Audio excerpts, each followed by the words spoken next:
There are two things that are promised to each and every one of us before we are born on earth. So when we are souls, we all kind of are made aware of sort of the aspects of earth, the terms and conditions, if you will, what to expect, what not to expect, things like that. And the two things that they tell us to expect is change. Change is constant, okay? Everything can change at once. It can happen every day. It can happen frequently. It can happen rarely, but change is something that will always happen to every single soul on earth, regardless of the type of life that you are living. And number two is death.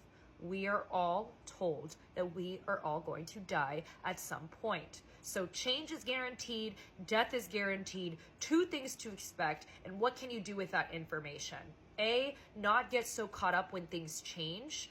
It's a very hard pill to swallow, especially for people like me who are Tauruses in a past life, Scorpio North Node.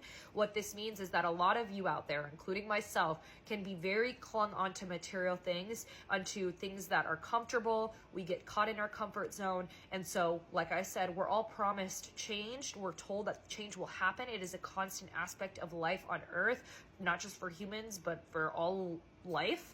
And so therefore we need to understand and come to terms with this fact that if things change abruptly in our life, it's okay, because change is happening. Just like the wind that flows on a daily basis, change is normal. Okay, it's the recovery after the change. What can you do about the change? What tools do you have to self-soothe yourself around change, right? And then the other thing is death. And a lot of people don't really want to talk about this. They're not really comfortable with it.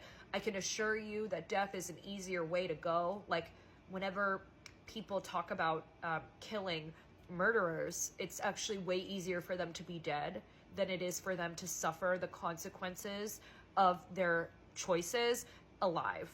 And so it's very important that we remember that death in many cultures is celebrated. It is a very difficult thing. It is a very challenging concept to come to terms with the loss of a loved one, someone close to you, a pet. Ultimately, we have to remember, no matter what it is that you believe, it is a part of life, and that's something that not every human being can escape. No human being is promised eternal life in the 3D, in the physical. And of course, there are conspiracies we can talk about in terms of cloning and consciousness transfers and things like that, but those are not sustainable measures. We are in a light-based universe, which means the original laws of creation, the original codes of creation take precedence, and so no one can cheat death. If you are a soul, not obviously a compromised being, but if you are a true soul, you will have to experience that. And so this is what I can tell you with this. Knowing that change is inevitable, knowing that death is guaranteed, what can you do with that time? How can you take this information and not turn it negative, but instead turn it positive into seeing that time is of the essence, time is precious. The way that you're intentional about your time, whether you want to slow down and be lazy or, speed up and go party, it's all up to you. How intentional do you want to be with each second of your time, of the time that you have while you're alive? And what can you do with the time to change your mindset so that you're not viewing things that are challenging like change or, things that are challenging like death as negative aspects of life, but rather as opportunities to live deeper, to live more.